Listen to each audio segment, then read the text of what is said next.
And now a message from our friends at Veggie Food. The 1970s and 80s had Elbow, Gravy Train, Purina, Meow Mix, and Bell Bottoms. You've changed your clothes, now change how you feed your pet. Like Bell Bottoms, kick the kibble and join us in the 21st century with the healthiest diet for dogs and cats.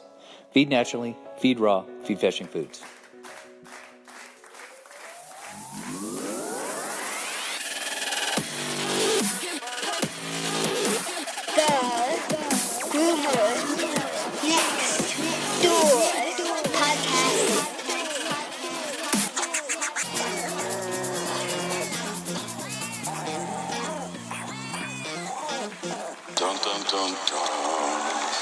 Aim from Missouri. That's all I know. Hello, pups and kittens, and welcome to another fun-filled and informative episode of the Groomer Next Door podcast.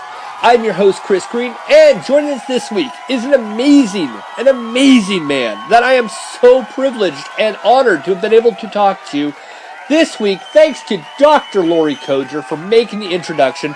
We are lucky enough to be able to sit down with Dr. John Robb.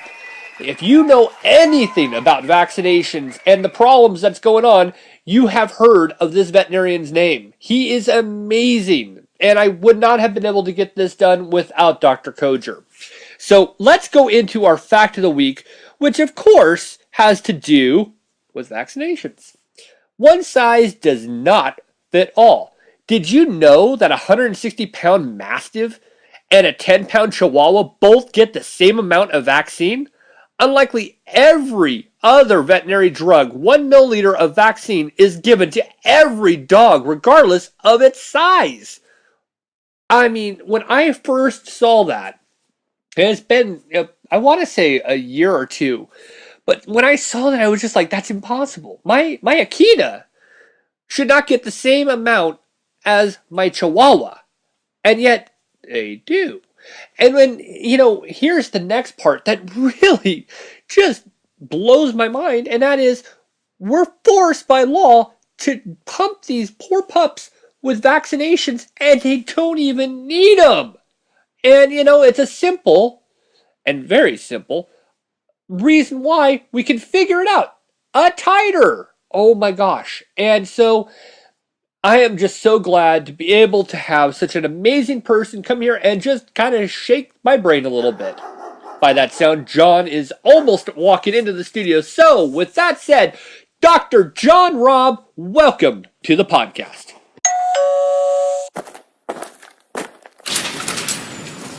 Oh, hello. Hold on a sec. Dad, we have a guest on the podcast. Well, this week I'm going to fanboy a little bit, and I do apologize for that. I always get a kick out of having very intelligent people. I typically fanboy a little bit more when I have the super smart on, because then I'm able to, really learn something from you. This week we have Dr. John Robb. He is an amazing veterinarian. He is just the top of the top, and I have to thank Dr. Koger for making this introduction, because if it wasn't for her, I don't think we'd be sitting down to talk. So thank you for being on the podcast. Oh, well, thank you, Chris. It's a wonderful introduction, and I'll try my best to live up to it. You will not disappoint. I always like to start every conversation with, what's the origin story? How did Dr. Robb become Dr. Robb? What began, where was the middle, and how did we get here? Well, I'll try to keep it short, and then you can highlight it. But basically, like many young vets or young people, I had an interest in being a veterinarian, and I pursued it hard and did what I had to do to get there, and graduated from UC Davis with a lot of knowledge and a desire to do good and help people and help pets. And unfortunately, when I got out there, I found that there were a lot of problems within my profession, and it seemed like money was the more important thing than the pets. And that really bothered me, because, I didn't want to do things to make money, and especially if those things injured pets. And I didn't want to let money be something that stopped me from being able to help a pet. So I kind of went with what I thought was right. But what started happening, Chris, is I started being attacked by the profession. So I was just doing my own thing, but because it wasn't what they were doing, I began to be attacked, and my license was challenged and this stuff. And these are things that began 20, 25 years ago. I did things like have a community appreciation day where I would do free examinations and vaccines or whatever they needed. And the vets got very angry at me for doing this, and I didn't do it.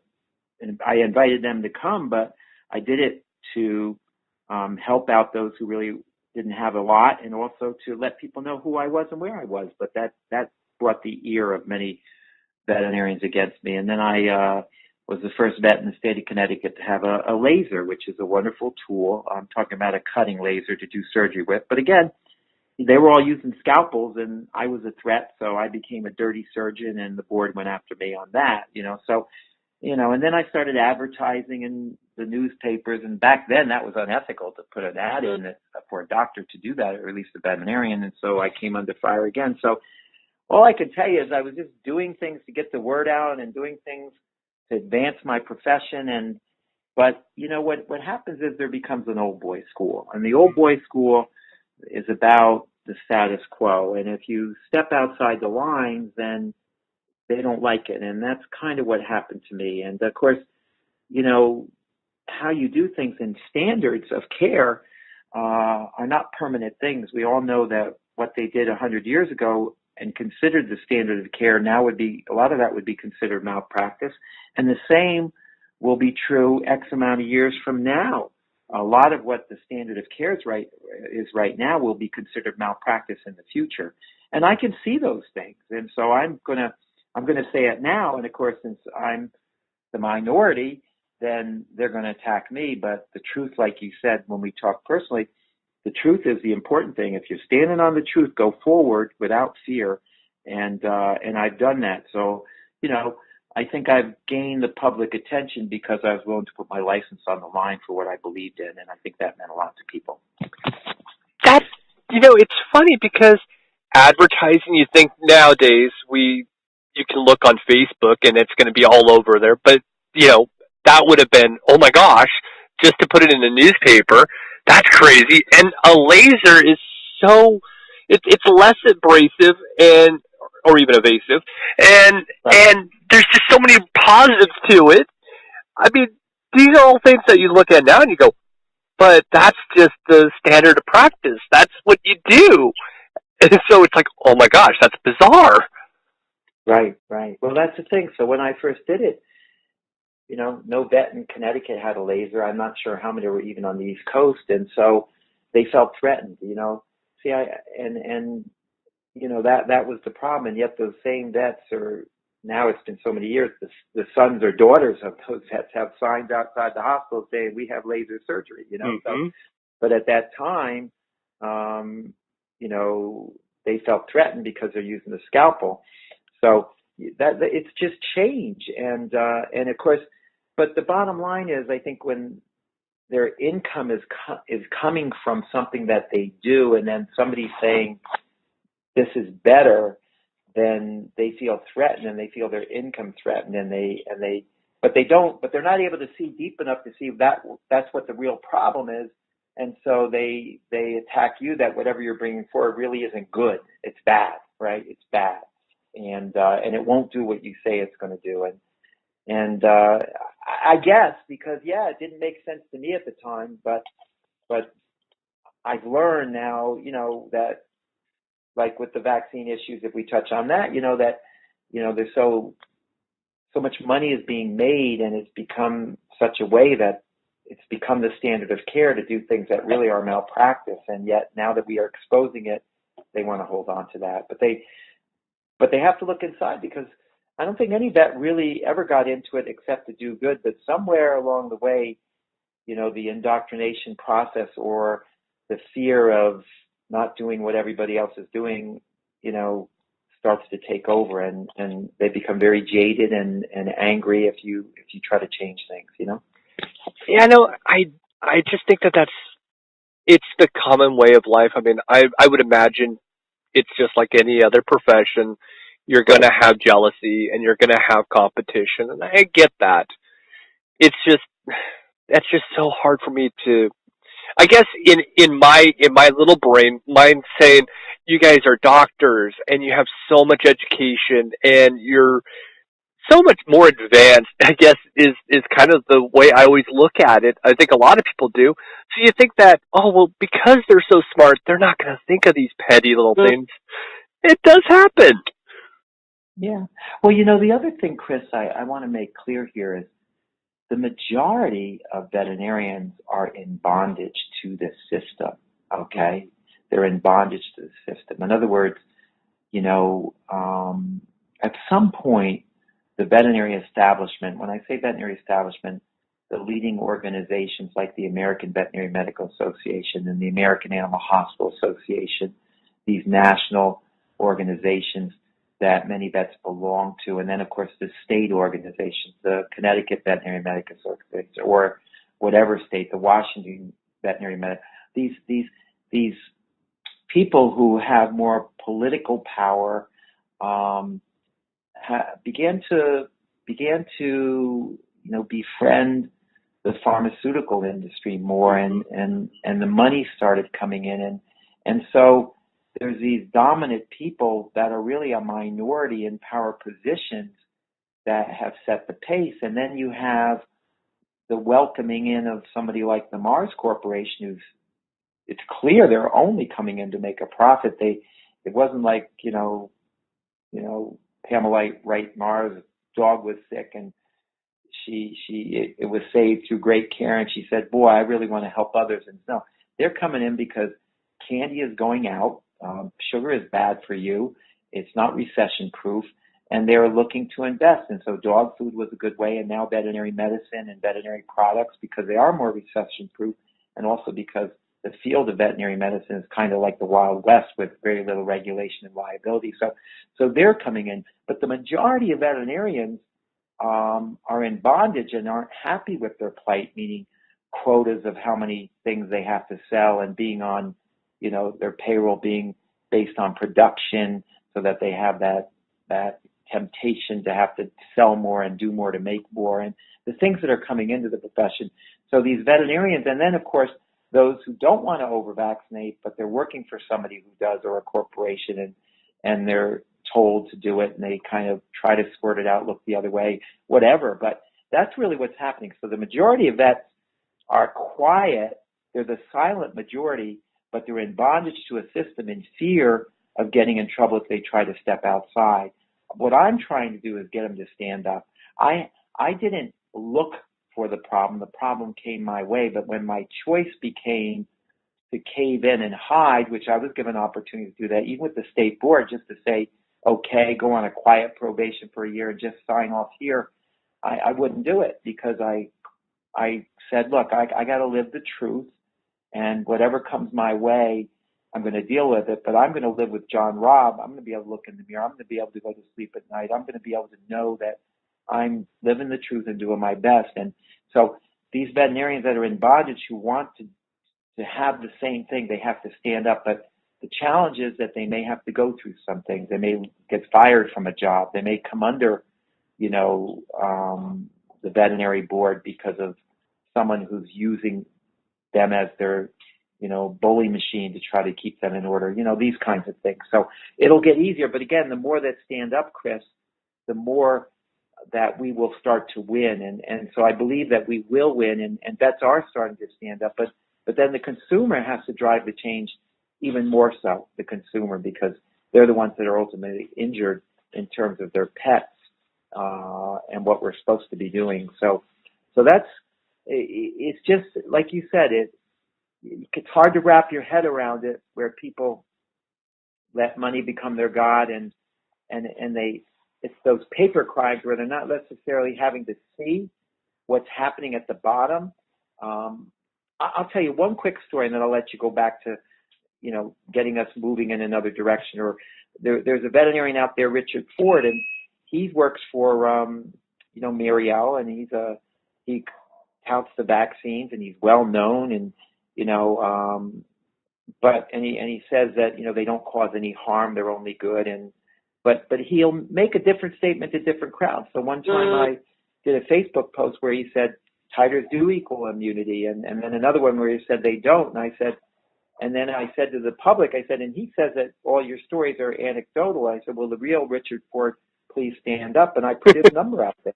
I put his phone number out there, and he called me up because he was getting thousands of phone calls from very angry people whose pets had died from vaccinations, and he called me and said, hey, we're colleagues, John. What are you doing? I said, listen,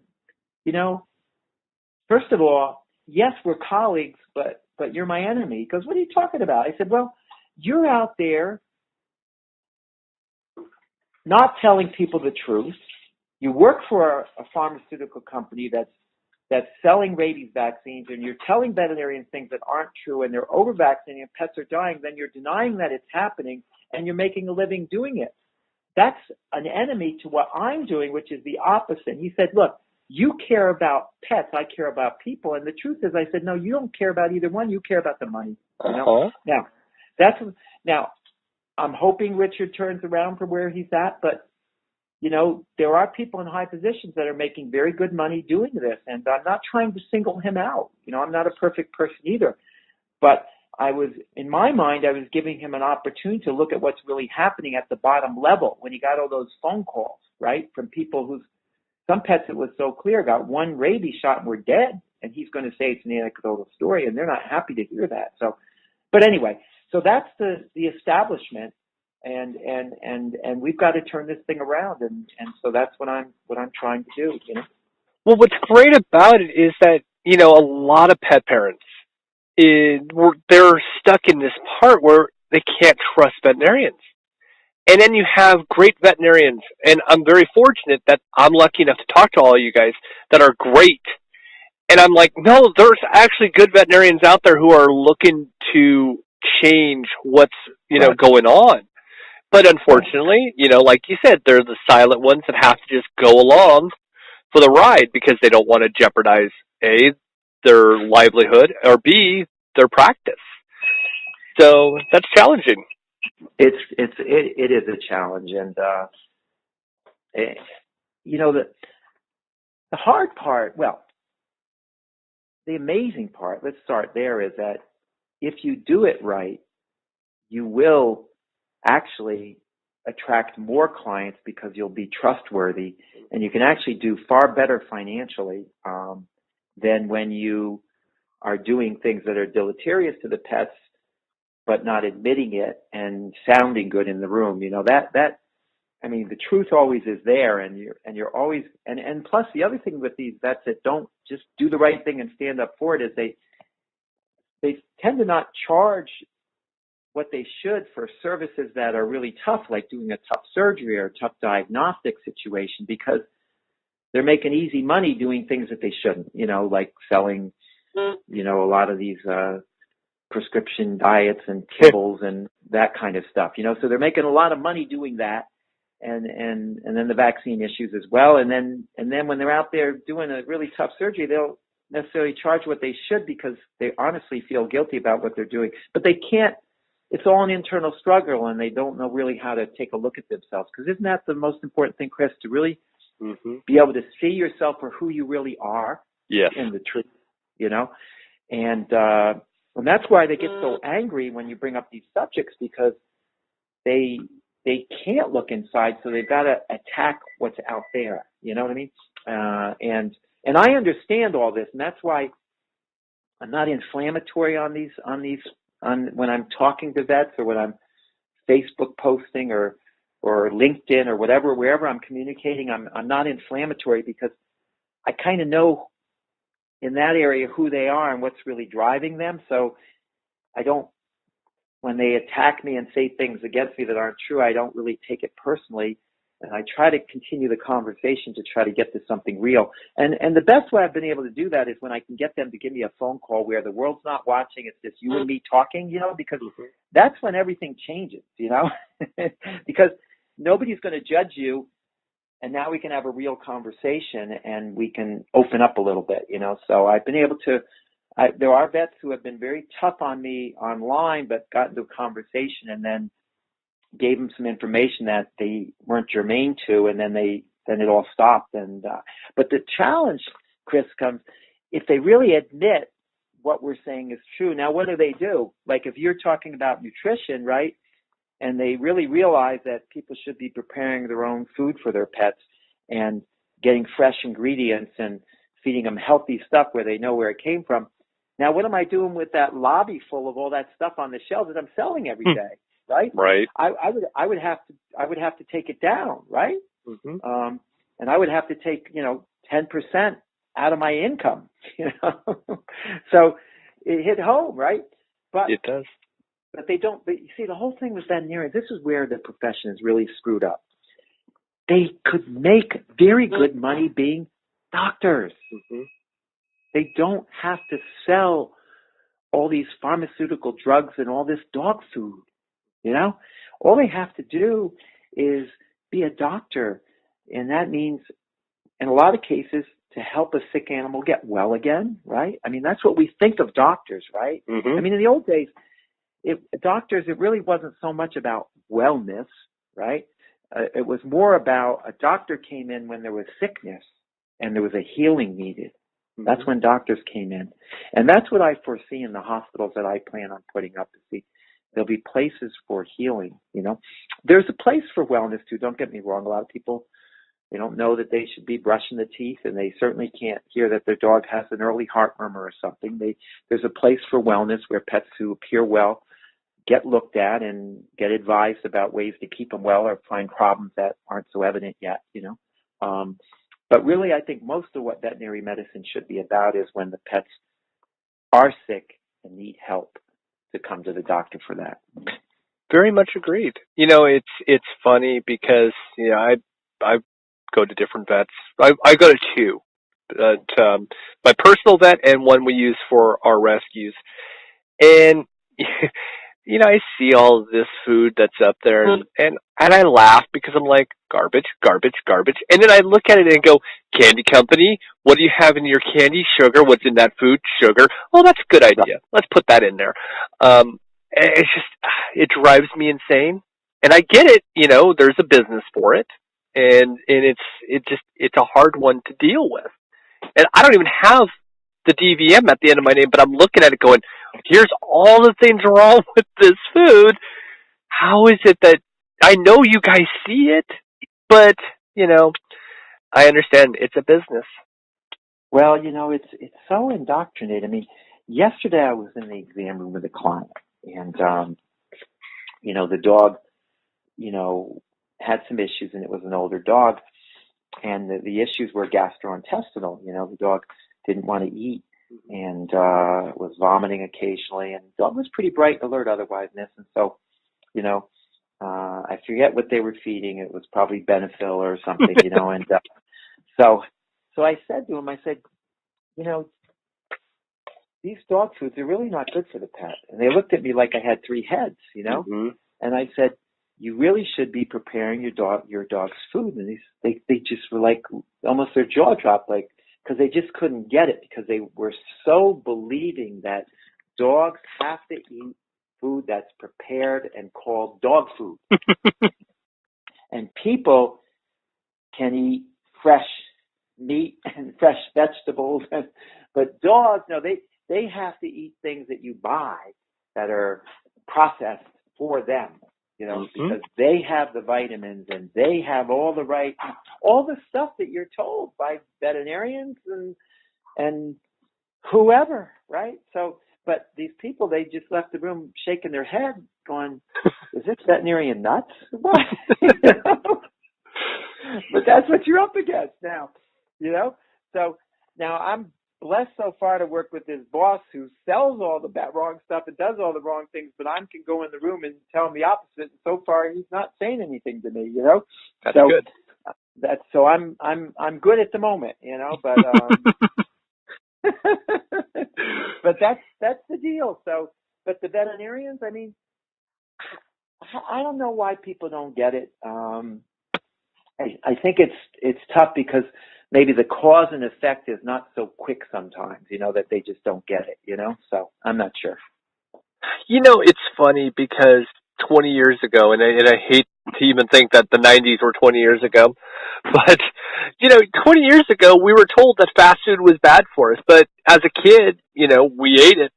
And 20 years in advance, there are adults who ate fast food then who are continuing to eat fast food. They're not getting proper exercise. And yet, what is the cause of a human who is eating garbage? Obesity. And how many health issues come along with that? But then they don't realize that, oh, hey, you know what? That's going to be the same thing for my dog and cat, and yet it's completely oblivious. The same thing with vaccinations. How many times do you hear people are saying, I'm not going to vaccinate my kid. I don't want to put all that chemicals in my child. Same thing applies with a dog and cat. I just kind of throw my hands in the air going, wait, this is all the same. The only thing that's different is one we consider property, which I hate that terminology for dogs and cats, and the other is a family member because it's a child. Right. It shocks me. Yeah. So, it's really amazing, and as you touch on that, then we get into the broader, subject of, people who are just running. They're not running their own life. They're just running, and and what are they living for? And then, of course, because it's so clear that if you don't eat the proper foods and you don't exercise, like you say, you're going to start running into some pretty serious medical conditions much earlier than you would if you took care of yourself. And I don't know about you, Chris, but when I'm sick, the world stops, and I want to avoid sickness as much as I can, and yet, when I was talking to a doctor when I recently had some GI issues, it turns out I ate duck eggs, and I didn't know I was allergic to duck eggs. It probably has to do with some vaccine I had at some point, where they use duck embryo or something. But anyway, I was in the hospital, and I was talking to this doctor, and I said, what's it like in your profession, and she said, I know that people need to exercise and they need to eat properly. And yes, there's a constant push for me to sell pharmaceuticals as a doctor. Yes, there's freebies, there's all kinds of things. But she said, but the problem really is that people have now gotten to a point where they want a pill for everything. They come in wanting a pharmaceutical. They've lost sight of, like what you said, of eating properly and exercising, and they just let themselves go. And then when they get sick, they think they could just go in and there's a magic pill that's going to make them better, And she said, so there's a mindset. It's not just the mindset, but I guess they've been able to either, indoctrinate people to the pharmaceutical mindset, or it's just a situation where people are being lazy and not taking care of themselves personally, and therefore end up in those kinds of situations. And because it's just a shame. It's a shame because you're kind of watching people dying all around you in slow motion. If you think about it, that's what you're watching, and it's a sad story to see. It is, and it's so bizarre because you're I'll take it to another level, and that's my wife will watch my 500-pound life or something like that, where there's morbidly, I think there's probably another term for it, but the massively morbidly obese, and they're bedridden, and they go see this one doctor in Houston, and they want the gastric bypass, and it's like almost in a sense the miracle pill, even though I understand it's not, but it's let's take all of this out, let's not exercise much, and let's just get it all sucked out with a vacuum and put a little staple in me so that I can't eat much, and I'll be fine. So, it's just like, hey, look at the dogs that are exactly in the same spot, morbidly obese. They're maybe 8 years old, which you'll hear the pet parents say, oh, well, he's old. 8 years old? Old? Really? Yeah.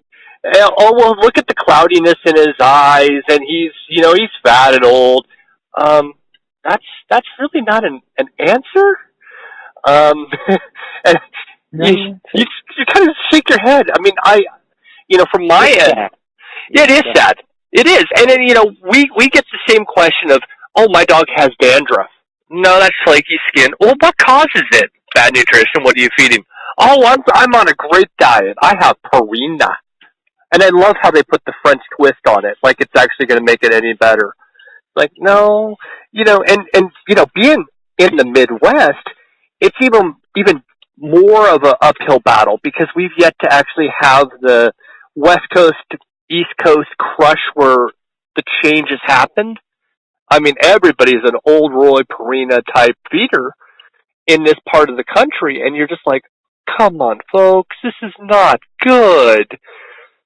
Right. No, I hear you. I think with, to me,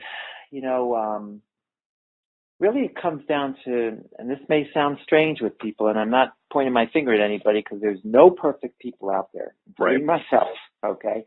I think people's responsibility is to improve in their lives, to become more compassionate and to grow. That's all of our responsibility, But really we're talking about a lot of mental illness. That's what we're really talking about here, and it's sad because people who aren't living for the things that they should be, which is, I may sound kind of drippy here, but it's about serving others. It's about caring about other people and imparting good into other people and their lives, and it usually means at the expense of yourself, that you have to do something, that you lose something in order to do this. But when we do that, I don't know about you, but that's what makes me feel good, when I'm able to do that and somebody says, you really helped me. And I didn't get any money and I didn't get any fanfare and it's not going to be written up in a paper, but I feel good. I feel good, and I can say I accomplished. Or even things like going out and painting the fence, and when you finish looking and going, I painted that fence. I did something good, I mean, even things like that. People need to do good, and they need to feel good for doing it. And when that's not happening enough, then they're not able to feel good about who they are as a person, and they begin to find crutches, and some of those things end up being addictions, and they don't take care of themselves, and it's kind of a downward spiral. And then you see, it's very sad when I look out and see people that have let themselves go. And I know this one man who's done it so much through smoking and food addictions and different things, and he's kind of coming back, but he's got heart problems and all this, and he's saying, well, yeah, I'm an old man now, and he's like in his early 60s. Well, to me, he's an old man because he didn't take care of himself, and he should be vibrant still and out there, So I'm a big one on, people being take care of themselves and understand why we're here, which is to impart good into somebody else's life. That's why we're here, So in my profession, as a veterinarian, that's what I want to do every day in that room, and so there's going to be a little money transaction because we all, need to make a living in order to take care of ourselves. But it's pretty sad, the state of affairs in a lot of areas. And the good and evil battle is going to go on forever because it's just the nature of our time here on this earth, But I do believe, here's the good news, Chris, I do believe we're in a time of restoration. I really believe that. I believe our country is in a time of restoration. And I even believe the world is in a time of restoration. I can feel it. And I think we're kind of those who have made money their God, like a company like Mars, that they're not going to be around that much longer, that we're going to take back, and we're going to start to have, companies that look to impart good and then do well, and those that, were just about the money are going to start to go away. So that's the good news. And then more people will be healthy, more people will be living the dream and getting something good done in this world. I think that's where we're heading.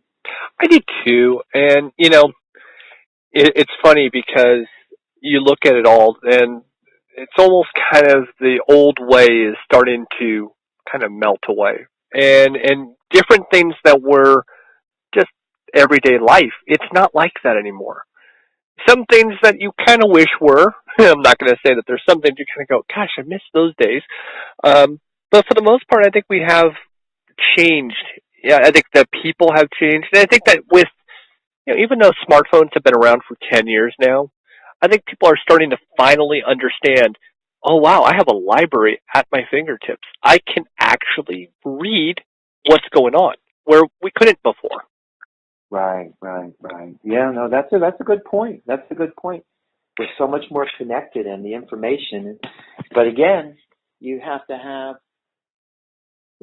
a center for truth in order to be able to get through the propaganda and the lies and find what's real. That's the tough part. And I'm not a big one to push my faith, but my faith is what drives me.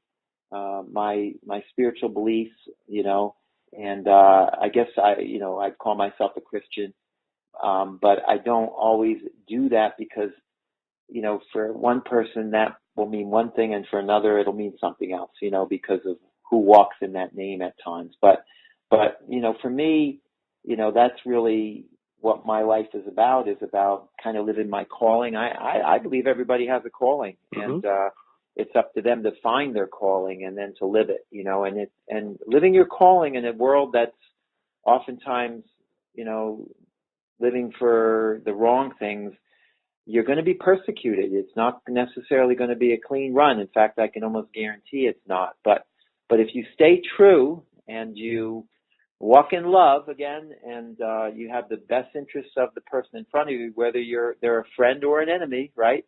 Right. That's when real change comes, and that's where I find myself. But like you said, when we were much younger, I mean, I never judge people because everything that they're doing wrong now, I did wrong before, Right.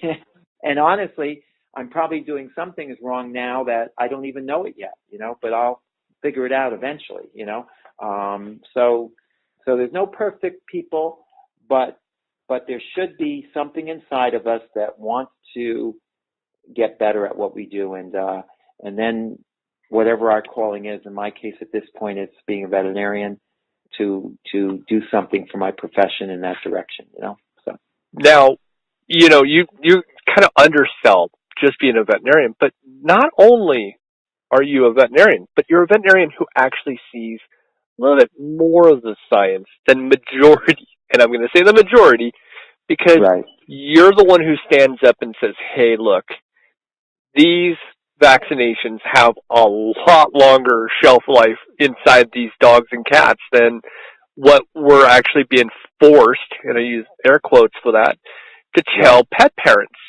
And, we were talking about this, about a week or so ago when we were going back and forth, and, you were kind of telling a little bit of the story of how this whole titer came about, and I was just, I've been amazed by the process. And so how did this whole process of, hey, let's do a titer to actually prove the facts, and instead of just believing, oh, this vaccination needs every year, but it actually should be 3 to 5 years, but we're telling them every year to come in. How did the titer idea come through?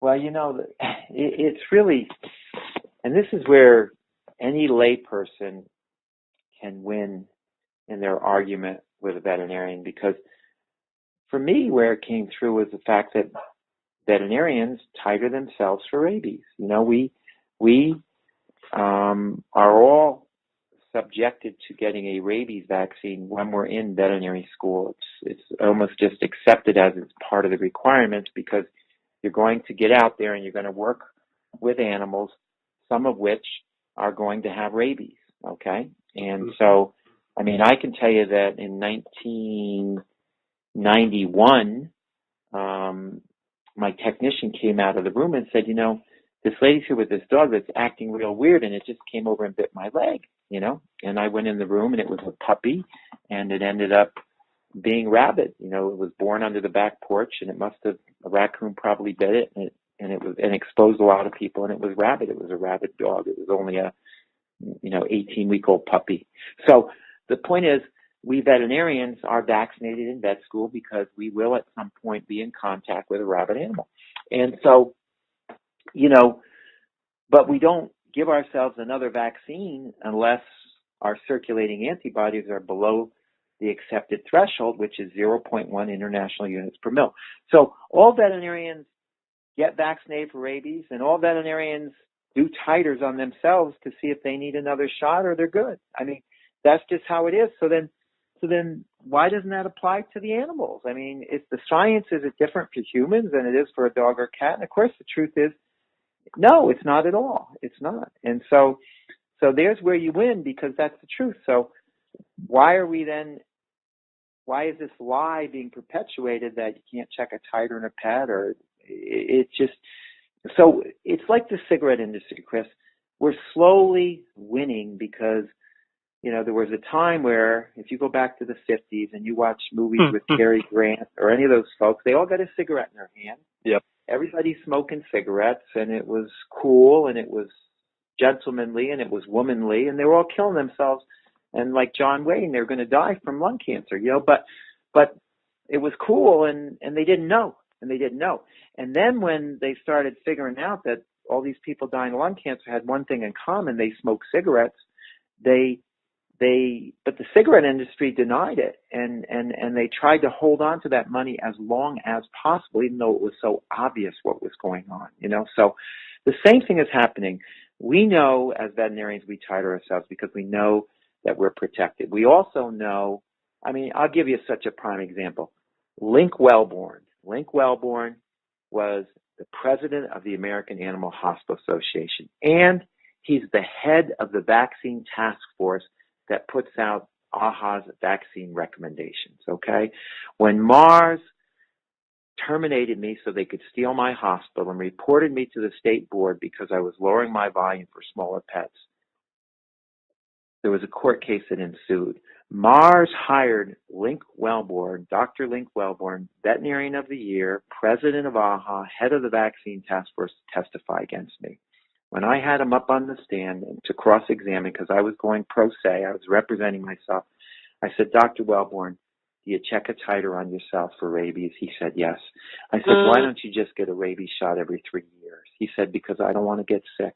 That's what he said. I said, so you then know that the titer means that you're immune and you don't need another shot, right? You believe in that? He said, yes. I said, what do you do with your pets in the exam room? I give them a shot. Why? It's the law. Mm-hmm.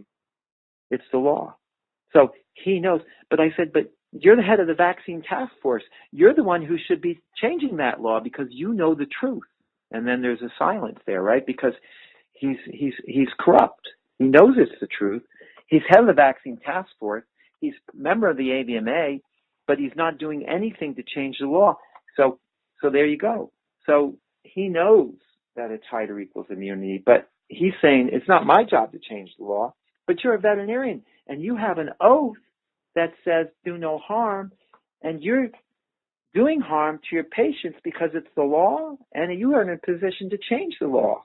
So I hold him a little bit more accountable because he's not using a position. But guess what, Chris? If he did use his position to try to change the law, he would be kicked off the vaccine task force, So he's going to stay where he is, and he's not going to change anything. Now, when you get down to veterinarians just practicing at the bottom of the situation, right, they aren't exposed to this information, right? They aren't exposed to this information, but because they try to keep this information out of the mainstream journals and those types of things, right? And it's a slow process. But we now are at a point, right, where we have VaxiCheck in-house diagnostic testing for titers for distemper parvo, which is a quick 5-minute test. And about 20% of the hospitals are now titer testing. And that percentage was only 10%, 10 years ago, so it's going up. So the truth is titers do equal immunity. We shouldn't be giving these vaccines if they have immunity. To me, it's medical malpractice to do that. But the process of change is slow, and it's coming. And that's all I can tell you. Now, myself, how I got involved was simply because I knew it was true. It wasn't happening around me, but I was seeing the dogs getting sick from the over-vaccination, and I just knew intuitively, just like you and I are vaccinated mumps, measles, and rubella, but we don't go in and get another shot every 3 years because these vaccines are pretty much lifelong immunity. So it just doesn't make sense. It would be one thing for the human being and another thing for the dog, but we're both mammals with 2 kidneys, a heart, right? 4 limbs, et cetera, So it's just a situation that it's a very sad situation because the truth is so obvious, and anybody intelligent, Chris, like anybody intelligent should have this conversation and then immediately start titering and stop over vaccinating. But the love of money corrupts many. That's all I can tell you. It always shocks me that it's quote unquote the law, but what the law isn't there to harm, it's there to protect. So it's kind of one of those, and I've had this question mark for this particular law for the longest time of, well, as far as I know, even if, now I've heard one of the others, I've heard, yes, this is true, and no, this isn't true, but I've heard if you get the reports for a titer from a vet, they can just simply mark it down that your dog or cat, mostly dog, but is vaccinated, and it's good for another year. I've also heard, no, you still have to get the shot, and I think to myself, well, why can't you decline that option? I mean, it's so bizarre. And then shouldn't we have in the law saying that if a titer is done and comes off that the dog is actually immune, that doesn't need the shot, and that's more of a protection towards the animal? It's just bizarre to me. Well, Chris, it's bizarre. Chris, you're right. I can only tell you it's bizarre because the truth is plain to see, and it should be exactly like you say. And, let's assume it started out for the right reasons. The first rabies vaccine was given in the Philippines by believe it or not, a missionary named Dr. Barron. Now, Dr. Barron was a veterinarian in the late 60s who was sent to the Philippines as his missionary position, but he happened to be a veterinarian with immunology training, and in the Philippines at that time there were many children getting rabies from the feral dog population on the island. So he worked with a pharmaceutical company, developed the first rabies vaccine for dogs, and began to vaccinate dogs on the island. And they pretty much got rid of rabies in the Philippines. And so when he came back to the United States in the early 70s, he was a member of the AVMA, and they began to vaccinate here in this country. Now, there are a couple things to know there. Number one, on an island like that, and there's a feral population of dogs, and also a lot of poor folks who, the dogs run wild, they breed, there's no real, spay and neuter type programs. All the dogs are usually about the same size, right? But in the United States, the dogs were more breed related. One person has a golden, one has a Chihuahua, and of course now we've gone more and more towards the smaller breeds for, people living in cities and things like that. So the point is, when you come back and get started on 1 cc for all dogs every year for rabies, I think at that point it was based on what they knew, and it was reasonable. It was reasonable because rabies did occur in the U.S. and people did die from it. So it was reasonable. But then as time went on and how titering became known, and also studies where the smaller pets were having more reactions than the bigger pets, and studies where the titers were higher for the smaller pets and the bigger pets all getting 1 cc. That's the point where it should have been, okay, now we've come up with this 1 cc for everybody every year, but there's a way of checking to see if those pets have immunity or not, the titer, so why don't we start employing that? Now, wait a minute. We can get a much higher titer with a smaller dog. So can we lower the volume a little bit on the smaller dogs and still get a protective titer? Well, there we've done a study. There we go. There we can do that. And it should have gone in the direction of, we still rabies vaccinate, but we vaccinate in order to produce a titer, and we measure the titer, and we don't revaccinate unless they need it. That's where it should have gotten if it followed its normal course. So it started in the right path. It should have continued in the right path. But there was a change in this country. There was a change, I have to tell you. The morals declined. Money became God. People started, there was a time where you worked for one employer for your life, You had your retirement with him, and you had a pension, and you worked hard, and you were secure, and you raised your family in one town, in one school, and people knew each other. But the world changed, and people now, you offer me $1 more an hour, I'll go work for you. The loyalty's lost, on both sides. This is part of the decline in the morals of people. And so along with that decline is making adjustments based on current science that comes along. And that's why you see what you do, Chris. But you're right. It dumbfounds you because, the science is clearly there. The truth is clearly there. There's a double standard in how a veterinarian treats themselves and then their patient right there in the exam room.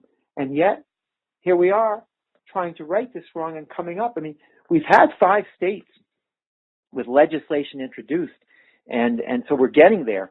But what happens is, the AVMA sends in their folks.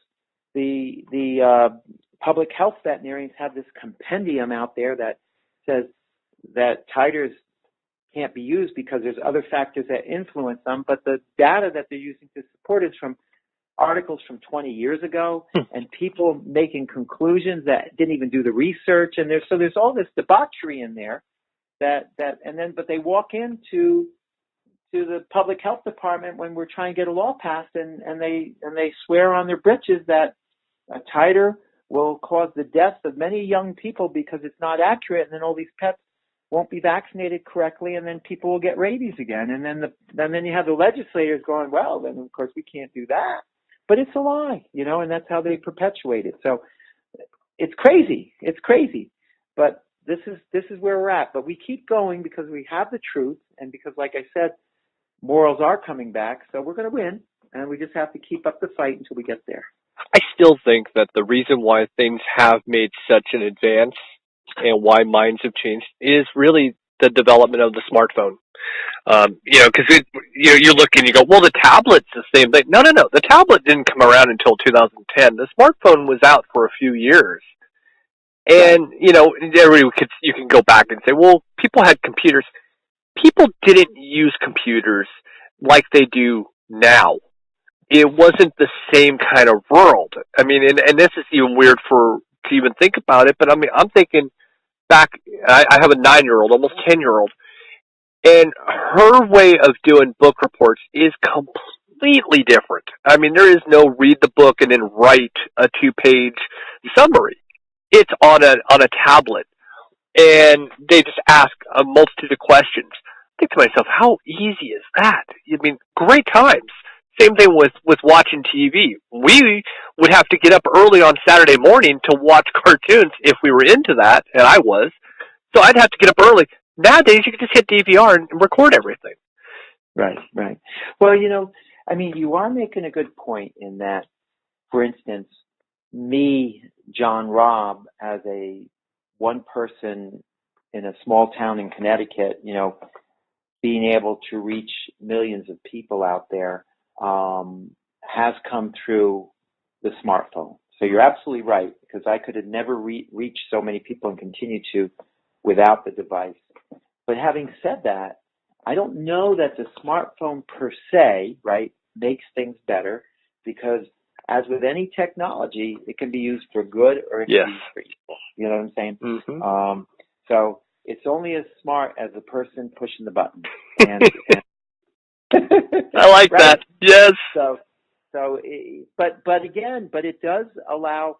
See, now in this here, I'll agree with you in this research. I mean, I'm agreeing with what you're saying, but let's just put a little emphasis in one area. You have the Veterinary Establishment, which is about 40,000 strong, and then you have the pet owners in the U.S. I'm just talking U.S. right now, but this could be extrapolated. Then you have the pet owners in the U.S. that are 200 million strong. Now, give both a smartphone with access to the same information, and we win. You see what I mean? Mm-hmm. And we win because we can be educated, and we don't have to rely on those 40,000 to educate us. We can find the information for ourselves. So I agree with you. Because of that, we can drive the change to make things better. Absolutely.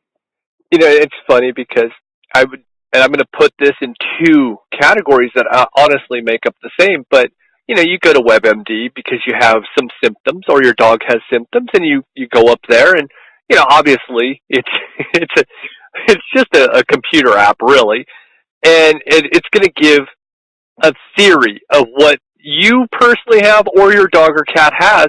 And let's be realistic, it's not always going to be accurate. So Right. you may actually Google your WebMD your symptoms, and you come back with some extravagant disease when really it's nothing major, and you're I'm going to die tomorrow. And I imagine a lot of pet parents go into veterinarians and go, my dog is exhibiting these symptoms. They must have X, Y, Z. And you look and go, yeah, no, that's not it. It's really just a nutritional problem or whatnot, or even vaccination problem. And that's where technology it hurts, and it will hurt. And like you said, it's definitely on the user opposed to the actual device. The device has the facts. The person, well, we're humans. I mean, we're prone to, make mistakes and prone to, misjudge what we're doing. Yeah, well, I like, they used to say Dr. Google. I like, right, I like consumers to research on their own. I really do. I feel the educated consumer is the best consumer. Yes. And so I think it's important for them. Obviously, like you said, people are going to make mistakes when they don't have all the facts, plug in symptoms, and it gives possibilities, and they self-diagnose, especially if they take it to the level of not getting the care they need properly, and there's a delay based on that. So it can be bad if you have people that, go farther than they should with it. But for people, like you said, that are intelligent and use it intelligently, they can gather a lot of good information, and they can sometimes, I'll be honest with you, I've had people come in with the diagnosis, and they got it because they used Dr. Google, and they're smart, and they did a lot of research online, and they figured out what was wrong with their dog, and they were right on with it when they came into the exam room. And I was amazed, amazed. And and then we did the testing to support what they came up with. So I'm a big fan of it, and I listen to clients when they come in, and if they bring in articles and stuff, I want to look at them, and I want to see if it supports their position, and so we should be able to work together. It shouldn't be but again, there you go with the veterinary establishment, where when you look at these, articles within the journals and the economic journals in veterinary medicine, they always knock Dr. Google. And how do you deal with these people that use the internet as if it's a bad thing? And that's just the wrong thing to do. They take an adversarial position. And again, this is the veterinary establishment, because these journals are controlled by a select group of people. It's just the way it is, and it's a problem. And that's another thing I want to establish with the Protect the Pets movement. I foresee veterinary hospitals around the country. I foresee that Protect the Pet symbol to be the good housekeeping symbol, that when you see it on a pet care product, you can trust it, or a veterinary hospital, you can trust it. I also foresee veterinary schools that are Protect the Pets, and I also see a new veterinary medical association that is Protect the Pet vets. Now, I would be happy to stop anywhere along the line as I go forward to try to establish these things, if we can get the current establishment to come to their senses and start to, put the pet's care first and allow veterinarians to live their oath. I would be happy to give up what I see necessary to be done to fix the situation, which is to create something better than what's out there. But if they continue where they're going, then I'm just going to have to go forward and accomplish that, but if they change, then I'd be glad to work within the system to right the wrongs and give people what they need in pet care. But either ways, I'm going to keep going, Now, that brings up a very good point, and that is, how did Protect the Pet start? It started in 2006 when, I was studying to be a better business owner, and I was following Robert Kiyosaki, who wrote a book called Rich Dad, Poor Dad, and that book is about, economics and how people can become an entrepreneur versus an employee, And he always said, it's not better to be an employee or better to be an entrepreneur. It's just you should have the choice to do what you want to do and then decide which side you want to be on. So I started studying because I want to be a better veterinarian by running my business better. And I, came home from that. I did Anthony Robbins, he's a great motivator, and Scott Peck, and, all these people out there who seem to had attained a following and were teaching people things. And so I was trying to learn, and then, I talked to my wife because we had basically been the Americans who put away for retirement every year, your IRA, your $2,000 a year, and then you got your retirement plans from work and all these kinds of things that everybody did so that we could all have that same lifestyle when we're 70 or now 65 or whatever, and we retired. I was doing all that. But then one day I heard this voice say, "Work for me and retire in heaven," So I talked to my wife, and we took all of our money, which I can't tell you exactly how much it was, but I think it was approaching $700,000 at the time, and we took all of it out. We sold all our life insurance policies, took all our money, and we started the Protect the Pets movement. And I, worked with a guy named Daryl Ort, who was a website developer, and he helped me develop the website. He helped me develop the symbol, Protect the Pets. I told him what the problem was in veterinary medicine. We got hospitals to join the movement and gave them materials. And I started writing a book, and I started writing a business plan to put pet hospitals all over the country. And then we ran out of money in about 3 years. Wow. and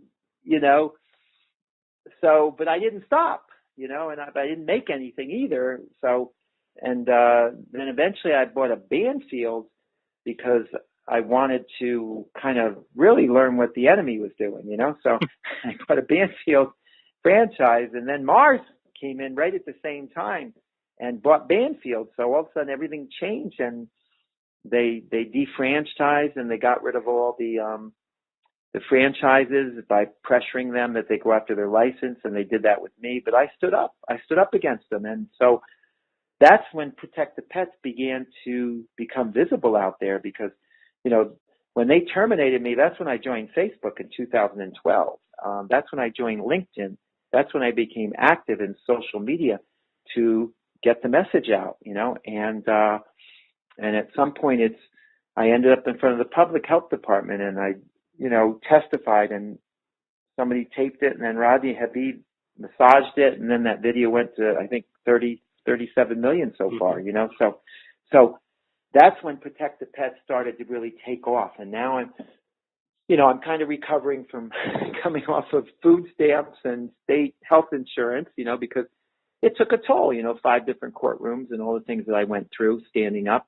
But now I'm coming back, and I'm starting to get ready to put the first Protect the Pets hospital out there. I've got the book off to publishers, trying to find somebody who will publish it, and I'm working as a veterinarian a few days a week. So things are heading the other way, and that's the story of Protect the Pets. So we're kind of in the middle, but sometimes you have to put your money where your mouth is, so to speak, right? And I have to give my wife credit because she encouraged me to do it. And I'll be honest, when I put that money out there, I expected a quick return, but that didn't happen, and it didn't happen because I didn't have enough money to do it as big as I wanted, and also because I really wasn't focused on making money. I was focused on educating consumers, That I have a website.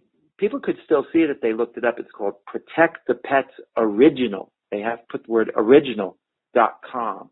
And they can see the website I put up in 2006, and it's all about educating pet owners, what questions to ask veterinarians so that you can find out if it's a pet-safe hospital or not, I gave, the inside story.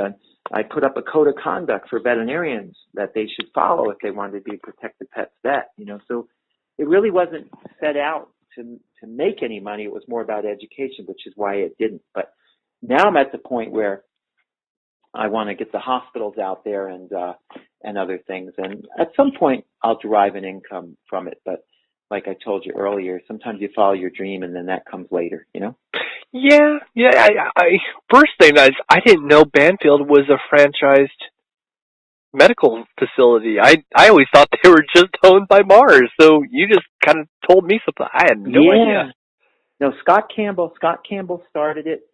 Banfield is a road or a street in Oregon, and there was a hospital there called Banfield the Pet Hospital, and Scott Campbell started working for the gentleman who started it, and then somebody started into a company called VetSmart, which put a few hospitals inside the PetSmart stores. This goes back, I'm thinking, early 90s, and then Scott Campbell bought those and started establishing more of them, and he had about 2/3 of them were more company owned, but he liked 1/3 of them to be the franchises because, you know, people who own a franchise put a little bit more intelligence, I wouldn't say, put a little bit more effort into looking how to make it better because they get more for doing it, you know. I mean, somebody who owns a business is going to be more interested in the business growing and being successful than somebody who works there. It's just the nature of the beast. And so he believed in the franchises, and I bought one, and I was doing very well. And I didn't do everything the way he wanted it done, but he was okay with it because the money was good and they were getting good ideas from me on how to do things differently. Then Mars bought, and then Mars defranchised. Mars is a very controlling company, and they got rid of all 250 franchises in just 5 years, you know. And I watched them it's horrible what they did to veterinarians. I mean, they were people who had owned them for years, had lots of years left on their contracts. They just bullied them in, but they would offer about 1/3 of what it was worth. And for some people that might not even be a year's salary. So, but if you didn't take it, then they would make it clear that they were going to go after your license. And so most veterinarians just sold and got out and ran away, you know, and opened up. And that's what they told me. They said, look, with this money, you can go up and up another hospital. Granted, you might make not as much as you could, but at least we're giving you a way out. And I said, yeah, but I got 15 years left on my contract here. I'm not going anywhere. I'm making good money. I'm abiding by my contract. So get out. And of course, they arrested me and goes from there, you know. So, you know, that's the deal. That's who they are. And that's why I know just how bad they are, because I was doing good when they did this to me, you know, so I know just who Mars is, you know. You know, it's funny. I always make it clear about my soapbox moment. I can't stand going into any big box store, whether it's any of them, whether it's a pet store or a, you know, people store that has pet food. Anytime I get near the pet food, I cringe. And, you know, going into PetSmart, it's kind of like the best analogy is think of Superman to Kryptonite. That's kind of how I feel every time. I almost kind of fall to my knees and, you know, stagger around.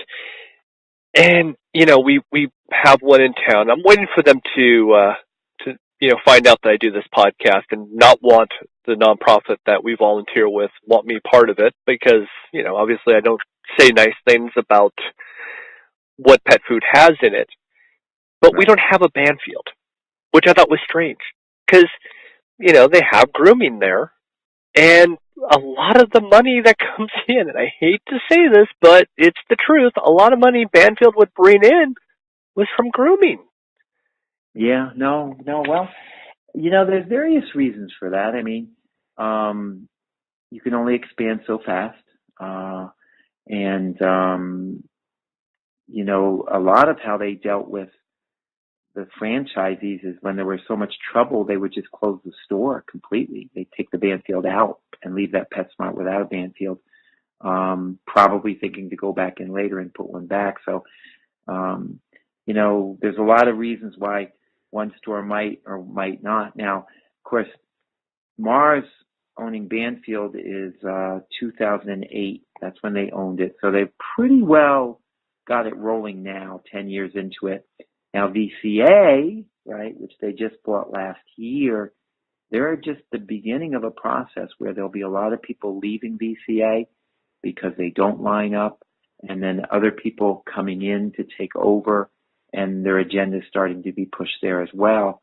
So they're on the move. And then Blue Pearl they bought, which is another place. Now PetSmart is not owned by Mars. In fact, the original deal that Scott had with PetSmart, Scott Campbell, was that the PetSmart would get, I can't remember I think it was 5% ownership in Banfield. Now, I don't know what happened to that when Mars bought, if that was negotiated, if it's still the same, but they were connected financially back at that time with PetSmart owning some of Banfield, okay? But the relationship there is a contractual relationship, but there's a small amount owned by PetSmart, but basically Banfield rents from PetSmart. So they're two separate corporations. But I know PetSmart a few years back changed ownership as well. So I don't know the exact dynamics of what they're doing together, but when two corporations work together, they can be conflict also, and so I don't know the dynamics. But now, of course, you've got Petco, right? Now Petco, right? And now they've just begun to put veterinary hospitals into Petcos now. So that's the new thing you're going to see.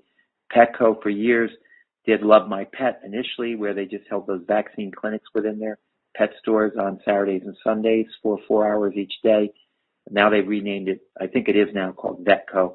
But now Vetco has become veterinary hospitals inside of Petco stores. So they're going to start to compete with PetSmart in that area.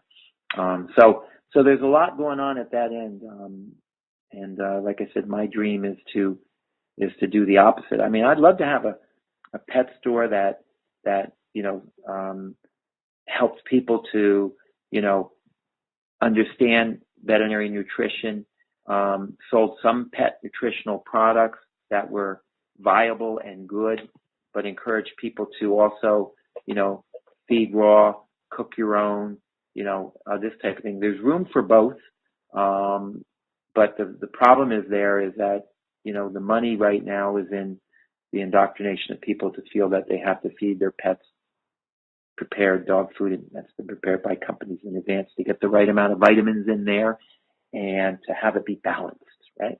It's comical because, when in the whole previous conversation we were having, I was, you were talking about franchisees. I was thinking of the movie The Founder. I don't know if you saw that with Michael Keaton, who played the founder of McDonald's. And, it really kind of, in a sense, really laid everything on the line of what you were saying on how franchisees can actually care about a product. And, I was thinking, wow. And then I'm always kind of come to this point of idiocracy when it comes to the fact of we can learn so much, but we choose not to. And I just, with all of this, you walk into a big box store, especially a pet store, and there's aisle after aisle after aisle of just the worst possible things out there to feed your dogs and cats. And then, I kind of chuckle because then you have a clinic in there as well. It's a one-stop shop. Here, feed this garbage, go see a veterinarian who will then prescribe this, and I use air quotes for everything, but air quote, an actual quality pet food, which, could be by any of the companies that actually should be the model of every standard bag of pet food, but it's not, of course. And then charge the person $80, $90, $100 a bag, when in fact, I feed 2 Akitas, and they're on raw. And it's cheaper than if I actually bought a bag of prescription dog food. And I think to myself, and what are the benefits to it? There's 1,000,001 benefits to feeding raw, but even prescription dog food, there's no benefit. I mean, I can get everything by making my own food, or at least if you can't make it. And this is the big thing I always tell people, if you don't have the time, and that's understandable. There's a lot of great companies out there. I always have at the beginning of mine a friend of mine who has a company called Fetching Foods. I always tell people, go through him. If you can't make it yourself, here's somebody who makes all this stuff themselves, and it's quality. But don't just trust these pet food companies say, well, we're making everything that's biologically correct for your dog and cat. Trust us. Here, we'll sell you a bag, a 50-pound bag for $20, and it will sustain your dog or cat perfectly. That's a load of crap. And the only thing really that's viable on that bag is the bag itself. It's crazy. Yeah. Well, I think you hit a good point when you talked about people not having the time or not making the time. I think that's really one of the key points here is, they've got people have gotten so used to, everything is about saving time to do something else, right? That's where we start. It's kind of crazy, but, if I can just throw 2 cups of kibble in the dish in the morning and that's all I have to do, versus, right? Yeah. Going to the store, buying it, or if you're preparing it or whatever, right? Then it's quicker. So that's what I'm going to do. And everything is about speed, right? Everything is about saving time. But this is the problem. Saving time for what? People are they're running with their heads cut off these days, and they don't know where they're going. And sometimes they get to the end of their life and they look back and they realize they've been duped, They never had what they should have had. What is life about? Life is about family and friends. Right. And spending time together, yes, enjoying.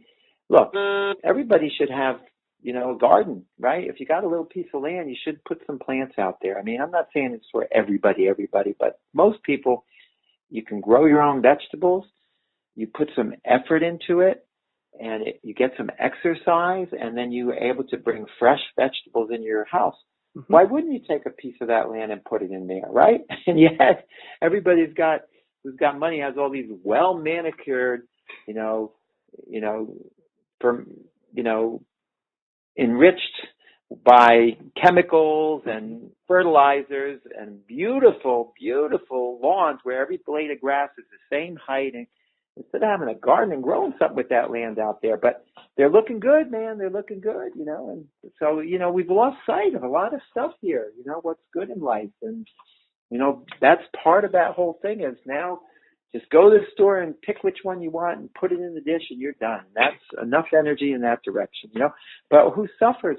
That guy you're supposed to love there, who's out there eating that stuff and dies young. He's the one who suffers. And if you really knew it, boy, what have I done? What have I done? What have I done? So.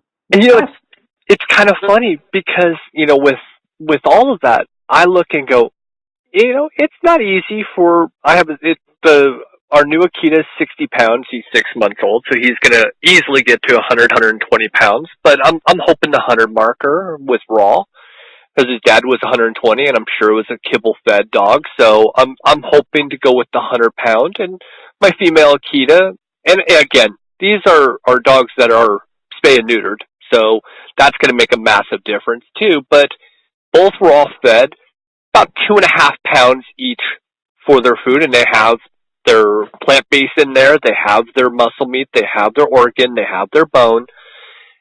But you can easily plan it out just one day, just in Ziplocs. Put everything out, you have your scale, you can do it all. It's actually quicker to just dump the bag of pre-made food that you've put all this stuff together with the actual right minerals that you need to put in there, your vitamins that you need to put in there. You put in the raw egg. You do everything. You put in the yogurt. They're all really simple, and it's quicker than your little 2 or 3 cups of kibble.